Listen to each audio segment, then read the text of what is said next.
hay un derecho primario y fundamental que es el derecho de los trabajadores y trabajadoras y es al que vamos a defender a rajatabla. ¿Pero no te preocupa ese escenario de como que se anticipa represión o incluso de que pueda haber choques civiles? No vamos a caer en hacerle el juego a la pelea de pobres contra pobres. Ellos son las personas de bien, como dice Milei, y el resto somos los orcos.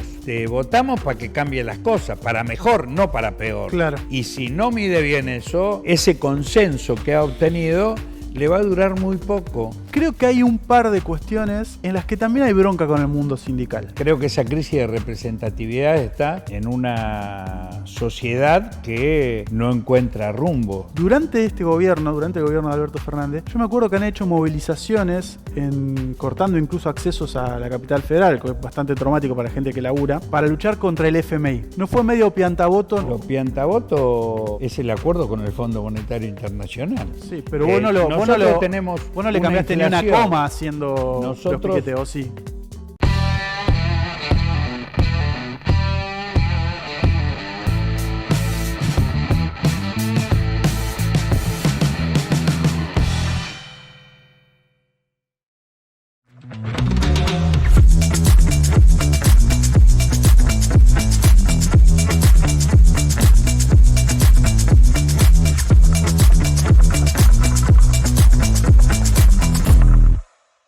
Bueno, bienvenidos a otra edición de Lado P, el programa, el ciclo político de Infocielo. Hoy tenemos como invitado a Hugo Godoy. ¿Está bien si digo 50 años de sindicalismo? De lucha sindical, creo que te queda mejor. Sí, podemos decir digamos, en cuestión cuantitativa, ¿está bien 50 años? Sí, quizás un poco más, porque yo comencé mi experiencia sindical en el año 74. Sí, sos del 55, 74, 19. Tenía 19, claro. Tenía 19 años. Y empecé a trabajar y a organizar sindicalmente en el matadero de Abasto, así que... le calculé bien. Ya llevamos 49. Le calculé a ojo y mirá, estuve bien, estoy contento. Y ahora tu rol, porque hubo renovación de autoridad del Senate, digamos, a mí siempre se me pierde un poquito porque la verdad es que hay muchas, no quiero decir facciones, pero muchas identidades en el mundo CTA, ATE. Exactamente dónde estamos parados ahora, con qué cargo. No, ATE es uno solo. ATE es uno solo, es verdad. Y la agrupación que conduce ATE, la Agrupación Nacional de Unidad y Solidaridad de ATE, de la que formo parte, sí, y a través de la cual fui secretario general, sigue conduciendo el gremio y yo fui secretario general hasta el 6 de noviembre. El 6 de noviembre asumieron las nuevas autoridades, nosotros cambiamos el estatuto en mi mandato y pusimos un límite de dos mandatos para la Secretaría General. Revolucionario eso en el mundo sindical. Hicimos dos cambios, entre otros, muy fuertes. Uno, el límite al mandato en los cargos de 2 años y el otro es el 50 y 50% de género en todos los cargos y de manera 1 a 1. Por lo tanto, es la primera vez en un gremio que tiene 98 años que la Secretaría General está compuesta por un secretario general que es Rodolfo Aguiar, un compañero trabajador del PAMI de Río Negro, y por Mercedes Cabeza, que es la adjunta, que es una trabajadora del SENASA de la provincia de Buenos Aires. Ahí está, 1 y 1, paridad absoluta, muy bien. Así es. Che, y eso para todos los cargos. Y el cambio de estatuto, digamos, ¿cuál es el criterio de dejar 2 mandatos nada más? Algo que se reclama mucho al mundo sindical, ¿no? No precisamente a ustedes, sino a otros sindicatos más del lado de la CGT, que tienen tipos que por ahí llevan muchas décadas al frente. Porque eso es una manera de burocratizar la estructura, permitir la perdurabilidad eterna en los cargos es algo que no corresponde a nuestro entender. Y ese es un mecanismo que alienta la renovación de responsabilidades y la promoción de las nuevas generaciones. ¿Qué le pasa a las estructuras cargos. cuando un tipo se queda sentado 20, 30 años en el cargo? Y necesariamente se burocratizan, se unipersonalizan las decisiones. Falta masa crítica. Y Falta... se limitan, qué sé yo, hay gremios que eligen solamente al secretario general y después eligen vocalías. Sí. Entonces después es el secretario general el que dice, vos, de los vocales electos, vos sos secretario gremial, vos sos secretario de finanzas, vos sos secretario de organización o secretaria. Sí. Y eso lo que le quita es vida democrática a la organización. El hecho de estos dos cambios que hicimos, entre otros, en el estatuto, de un gremio de ATE que tiene 143.000 afiliados, bueno, en todo el país, lo que nos permite es dinamizar la participación. Ahí somos 186 seccionales y consejos directivos provinciales en las 24 provincias. Y bueno, yo hasta el 6 de noviembre fui secretario general y estoy siendo secretario general de la CTA Autónoma, cargo en el que me eligieron por el voto directo y secreto, porque nuestra CTA elige autoridades de la central por el voto directo y secreto, sí, en el año 2022, así que ejerceré mi función hasta el año 2026 como secretario general. Te vienen tiempos en los que me parece que el sindicalismo va a ser llamado a tener un protagonismo, ¿no? Por lo que se viene. Tenemos un presidente electo que hoy mismo dijo que si no tiene plata el aguinaldo no lo paga.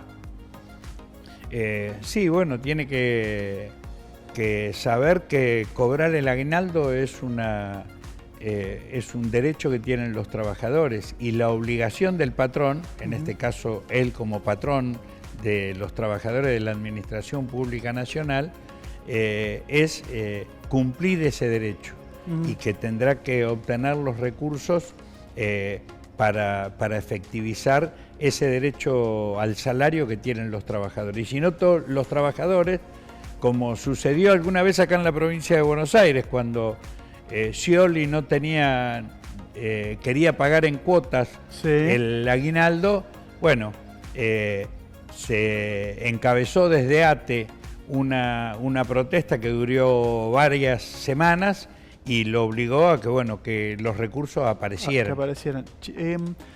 Me llama a dos reflexiones. Primero, justo vos nombraste esto de la provincia de Buenos Aires y viste que María Eugenia Vidal sacó un libro después de que terminó su mandato y terminó medio confesando que Mauricio Macri le había sugerido decir que no iba a poder pagar los aguinaldos ni los sueldos, como para ponerse en una posición, para generar determinada reacción de parte de los gremios, ¿no?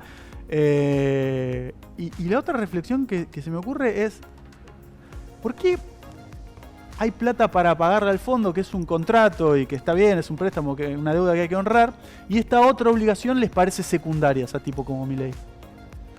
Porque el acuerdo con el Fondo Monetario Internacional, más que un acuerdo económico-financiero, es un acuerdo geopolítico, es un acto de subordinación a la geopolítica mundial de Estados Unidos.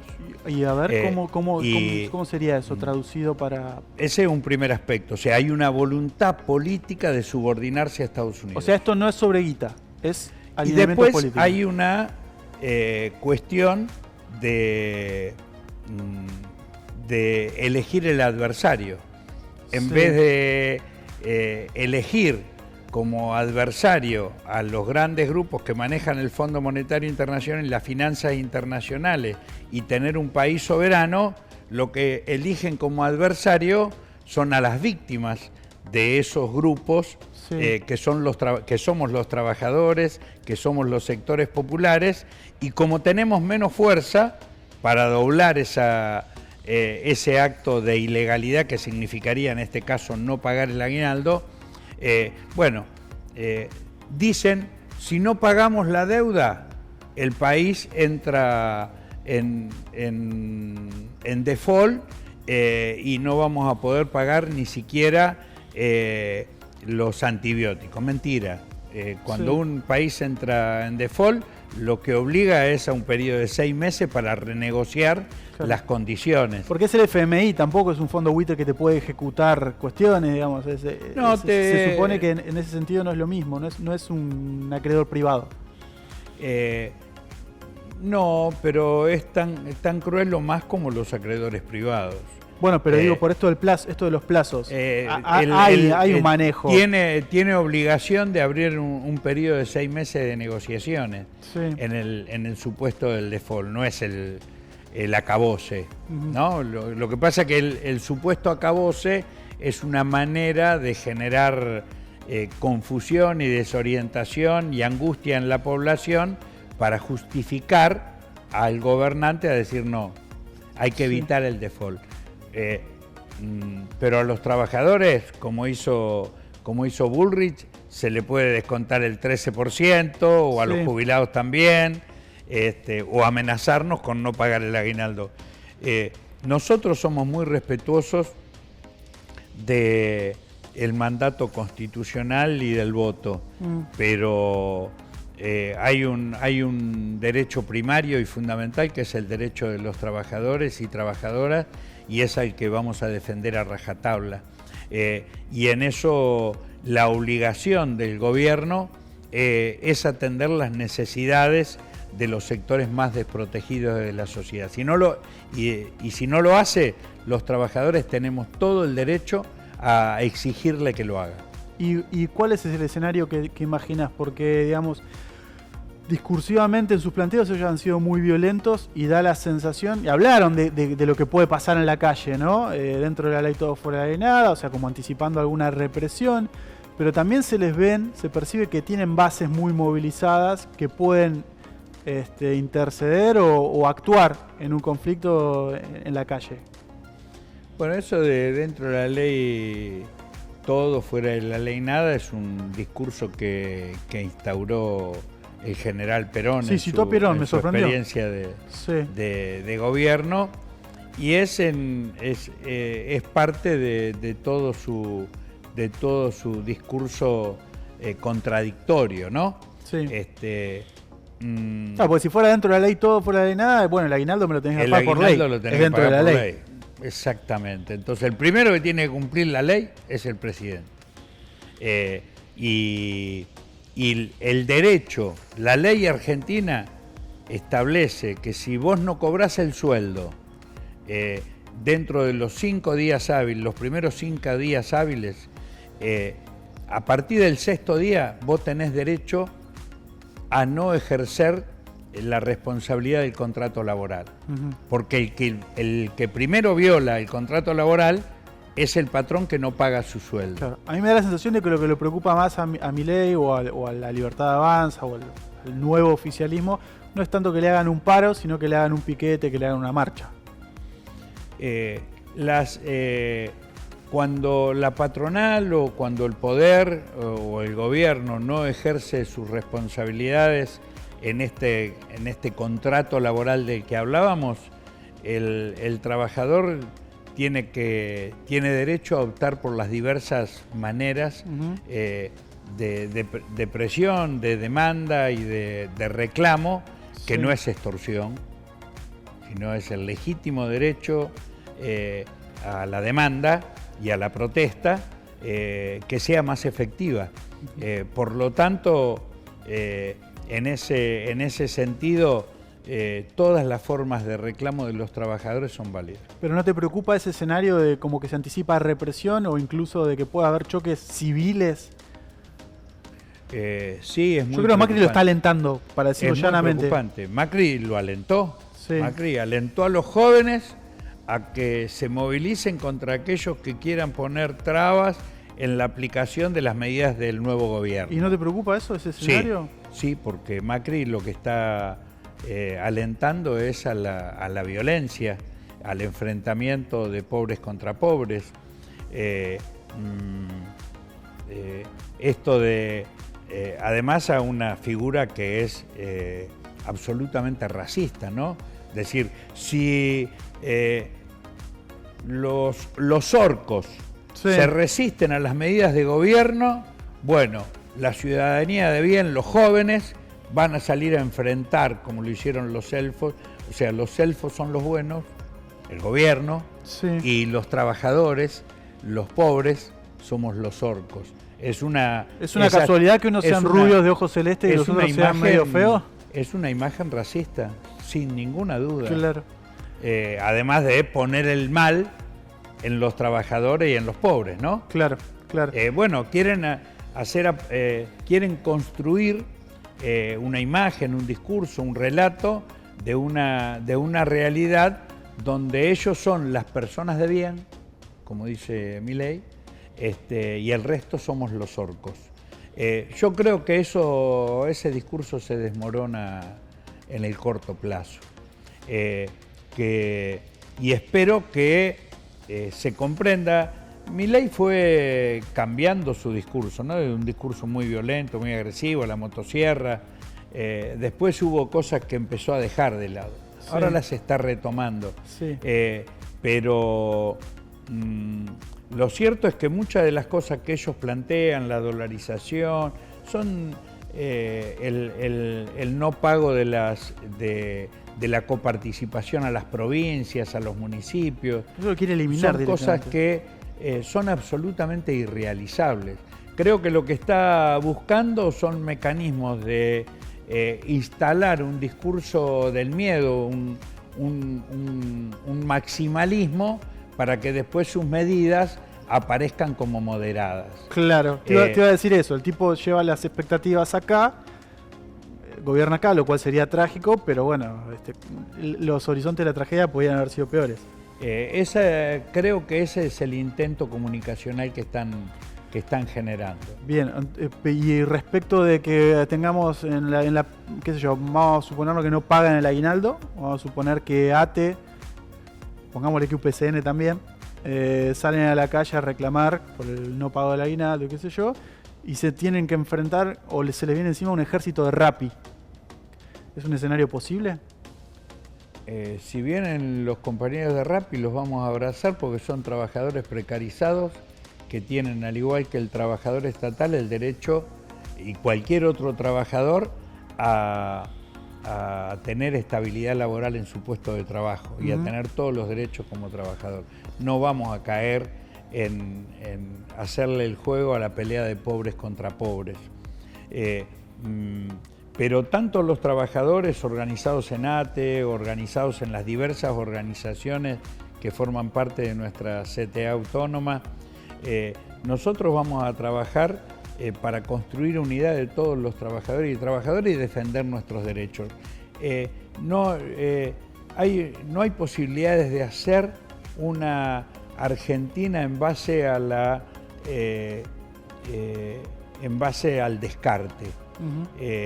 La dictadura lo quiso hacer por la represión, no le funcionó. Macri también quiso reprimir y se dio aquella paradoja. Macri en el 2017 ganó la primera elección postpresidencial de medio término y en octubre, y en diciembre quiso imponer una reforma previsional y el pueblo salió a las calles y se terminó el camino asfaltado a la reelección de Macri en ese mismo año 2017.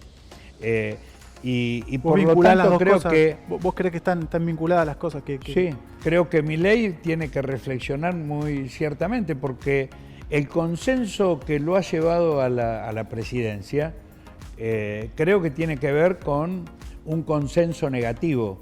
Creo que es el hartazgo, es la bronca, es el rechazo a la situación de mierda que muchos sectores de la sociedad atraviesan y que son objetivos, con 180% de inflación, con una cosa que te aumenta todos los días, los precios, el salario que se deteriora, la precariedad del trabajo. Es lógico que esto sea así. Sí. Ahora, es ese consenso negativo el que le está reclamando también, ahora te votamos para que cambie las cosas, para mejor, no para peor. Claro. Y si no mide bien eso, ese consenso que ha obtenido le va a durar muy poco. Macri creyó que diciendo que los trabajadores estatales éramos grasa militante, éramos vagos, había un Estado ineficiente, eso lo iba a dar el consenso para despedir decenas de miles de trabajadores. Sí. Bueno, lo pudo hacer, pero al costo de que perdió las elecciones y la movilización fue un dato permanente. Nuestro gremio, la Asociación Trabajadores del Estado y nuestra CTA Autónoma fuimos los primeros en rebalsar la Plaza de Mayo el 24 de febrero del 2016. Y así como lo hicimos con Macri y abrimos un camino, también lo vamos a hacer si lo que se busca es convertir en víctimas o revictimizar a los trabajadores, que somos los que peor la estamos pasando. Yo me puedo enojar con un compañero, con una compañera, que porque tiene bronca, porque el salario no le alcanza, porque la precariedad la precariedad laboral es insoportable, ahora no lo voy a convertir en mi enemigo.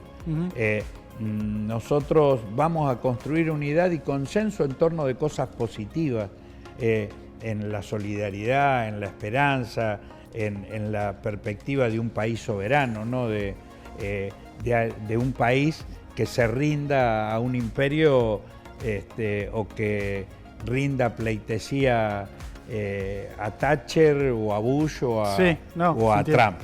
Yo te quiero hacer una consulta porque recién vos decías esto de que el salario no alcanza, de la precariedad, ¿no? Yo analizaba lo mismo, los motivos del enojo, ¿no? Y creo que hay un par de cuestiones, y te lo quiero plantear con respeto porque quiero entender, en las que también hay bronca con el mundo sindical. En concreto, un tipo que se tiene que tomar un avión y no puede porque hay un paro de maleteros que es ilegal porque no están acatando una conciliación obligatoria, por decirte un ejemplo, ¿no? Y no pasa nada. O un gremio docente que no tiene ni siquiera la representación local en una ciudad como La Plata, pero que llama a un paro clandestino, ponele, porque no es legal, y no pasa nada. O lo que vos decís, que hay, no sé, miles de tipos andando en moto, sin protección, sin seguro, sin nada más, haciendo un laburo, sin ningún amparo, ¿no? Y eso hay como, no hay que hacer una autocrítica en el mundo sindical de cómo se dan esas cosas para un lado y para el otro. Digo, por el lado de zarparse en la representación, en la lucha, si querés zarparse, por mi cuenta, y al otro lado desproteger a mucha gente que necesita. En primer lugar, yo creo que la crisis de representatividad le llega a todos los ámbitos de las instituciones de la sociedad argentina. Sí. No es solamente una crisis de representatividad de la dirigencia partidaria o los funcionarios públicos. Nos llega a los sindicalistas, nos llega a los jueces, llega a la policía, llega a los medios, a los medios de comunicación, sí, a las iglesias. Creo que esa crisis de representatividad está en una sociedad que no encuentra rumbo, y la verdad es esa. Fueron tan profundos, tan brutales los cambios que introdujo la dictadura genocida, tanto el efecto brutal sobre la sociedad de que buena parte de una generación haya quedado diezmada o desaparecida o castigada, que tenemos una democracia que no encuentra el rumbo. Yo decía ayer que esta democracia nos ha devuelto muchos derechos individuales, pero hemos perdido muchos derechos colectivos. Y entonces es así que hay vastos sectores de nuestra población, fundamentalmente los jóvenes de sectores que pueden visualizar la posibilidad de viajar, de irse a otros lugares, piensan en la posibilidad de ir a laburar a otros países. Sí, prefieren ir a juntar kiwis en Australia antes que... Nosotros que tenemos hacer un futuro profesionales, contadores, abogados, que están laburando de meseros o juntando kiwi en Australia, ¿no? Y eso demuestra el deterioro de la sociedad.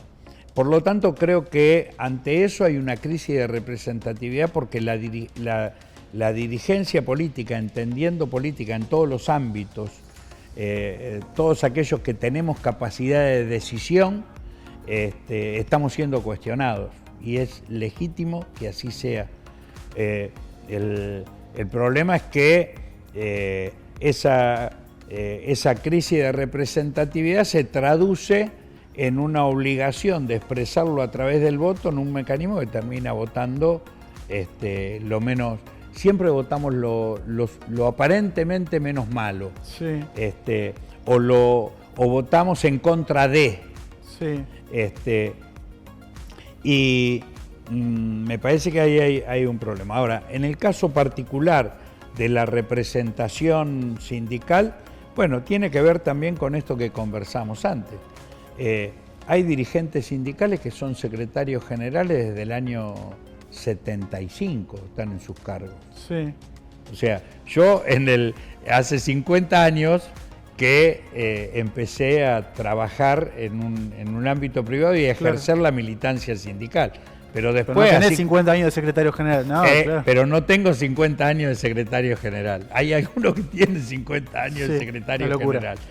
Que algunos medios de comunicación lo quieren poner como que es el símbolo del sindicalismo. Sí, a ustedes les rompe la bola eso. Y bueno, lo que crean un sentido común. Pareciera que el sindicalismo es Barrio Nuevo. Claro. ¿No? Sí. Ahora, esos mismos medios no le cuestionan a Barrio Nuevo que ayer estuvo con Menem, sí, después con que le fiscalizó a Milei, después ahora con Milei. Ahora eso sí, a los dirigentes sindicales que promovemos medidas de fuerza, porque la gente, aún en casos donde aparentemente no haya autoridad legal para hacerlo, pero donde el reclamo es legítimo y la gente lo ejerce, ese es un mal sindicalista. Sí. ¿Se entiende lo que te quiero decir? Sí. Entonces, acá lo que hay que pensar es que la injusticia no está en el momento, el conflicto no está en el momento de la medida de fuerza.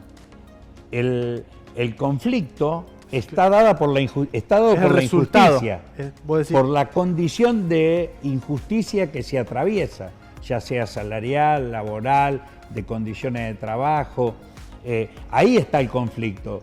La medida de fuerza es un derecho que tiene el trabajador de reclamar que esa injusticia sea resuelta favorablemente a su derecho. Entiendo. Ahora, y en el caso puntual de ustedes, durante el gobierno de Alberto Fernández, yo me acuerdo que han hecho movilizaciones, cortando incluso accesos a la capital federal, que es bastante traumático para gente que labura, para luchar contra el FMI, por ejemplo. Ahora que lo mirás en retrospectiva, ¿no? Porque eso habrá hecho, si hablamos de un voto de bronca y del enojo de la gente, eso habrá hecho calentar a bastante gente. ¿No fue medio piantavoto? ¿No fue algo que se tendría que haber, no sé, pensado de otra forma? Lo piantavoto es el acuerdo con el Fondo Monetario Internacional. Sí, pero vos no le cambiaste ni una coma haciendo los piquetes, ¿o sí? No nos dio la fuerza, es cierto. Pero por eso yo tengamos desde un lugar de honestidad intelectual te digo, ¿era la forma? Permitime, no, porque el problema no es la forma, el problema es el contenido. Que hoy tengamos una inflación del 150 y marchemos hacia una inflación del 180, sí, es responsabilidad de ese acuerdo con el Fondo Monetario Internacional. Totalmente de acuerdo. El acuerdo es inflacionario en su estructura. En su condición, en los reclamos, en las imposiciones del Fondo. Las devaluaciones que va pidiendo, sí, es inflacionario. Entonces, el aumento de interés en las tasas. Sí.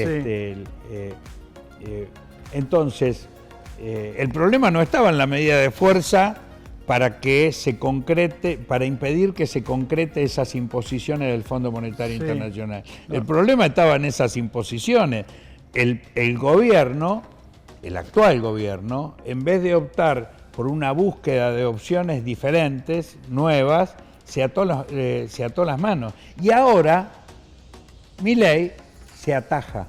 Sí. Y dice, bueno, miren que inflación va a seguir habiendo el año que viene, ¿no? Sí, 2 años más, dijo. Pero para, Cachorro... Entonces, ¿para qué? Para que la responsabilidad sea del gobierno y no la responsabilidad sea del Fondo Monetario Internacional. Bien. Y en todo caso, la responsabilidad del gobierno es haber aceptado esos condicionamientos. Totalmente de acuerdo. Es un problema para la gente el acuerdo con el fondo. Ahora, un tipo que tiene que ir a laburar y tiene que pasar a capital y tiene ese problema, de golpe se encuentra con otro problema más que no puede pasar. Desde ese lugar, te lo digo. Desde el lugar ¿era la mejor medida para tomar o por ahí fue como pegarse un tiro en los pies? No, nunca nosotros hemos hecho cortes de rutas Sí. Que no permitieran pasos alternativos. Nunca. Ok. Nunca. Siempre ha habido pasos Llegás alternativos. 2 horas tarde, pero llegás. Llegás 2 horas tarde, pero llegás. Bueno, pero... y si es una ambulancia, si es un... Pasa. Yo entiendo que el piquete era una medida como desesperada de la gente que se había caído del sistema y que ya no tenía un laburo para hacer paro, ni tenía un sindicato que lo respalde porque se había quedado afuera. Entonces la única que les quedaba para hacerse visibles era cortar una ruta. ¿Hoy es necesario? También, a ver, ¿cuál fue el piquete? ¿Cuál es el origen del piquete? Neuquén. No, el origen del piquete, Sí. en la historia de lucha de la clase trabajadora, Sí, era de aquel trabajador que hacía un paro, sí. el patrón le decía, bueno, no vengan a trabajar y convocaba a desocupados a cumplir tareas. Sí. Entonces el piquete, el origen del piquete, Era evitar que eso llegara. era evitar que esos rompehuelgas pudieran entrar en la fábrica o en el taller o donde sea. Sí. O sea, el origen del piquete es el origen de aquel trabajador que se ve obligado, además del paro, a efectuar una medida de movilización para que, dividiendo a la sociedad, dividiendo a los trabajadores, convocando a los rompehuelgas, se pudiera quitarle eficacia a la medida de fuerza del trabajador. Comprendo, bien. ¿Se entiende? Sí. En la evolución histórica de esa situación tuvo en los años 90, sí, como origen principal a los trabajadores desocupados, que no tenían otra manera. Los trabajadores de Cutralcó o de Mosconi en el norte salteño, o de Cutralcó en Neuquén, que la privatización de YPF los había dejado sin trabajo, había dejado pueblos muertos porque se tenían que ir a buscar trabajo en otro lado, Sí. y entonces salir a cortar la ruta era una manera de